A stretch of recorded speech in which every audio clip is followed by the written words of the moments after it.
21 থেকে 45 বছর বয়সী যোগ্য শিক্ষিত বেকার যুবকদের মাসিক ভাতা দেওয়ার উদ্দেশ্য অক্টোবর 2026 থেকে ভরসা কর্মসূচি চালু করা হবে। এই স্কিমে গ্র্যাজুয়েট বেকারদের জন্য 3000 টাকা, অন্যদের মাসে 2000 টাকা ভাতা দেওয়া হবে।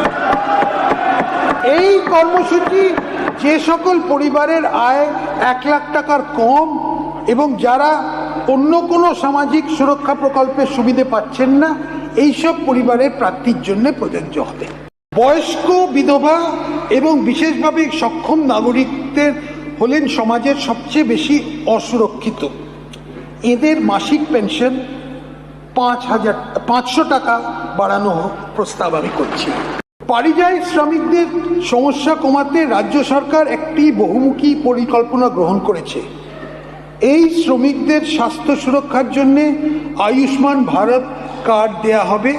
তাদের এক দেশ এক রেশন কার্ড প্রকল্পের অন্তর্ভুক্ত করা হবে, যার মাধ্যমে তারা ভর্তুকি প্রাপ্ত দামে খাদ্যশস্য পাবেন।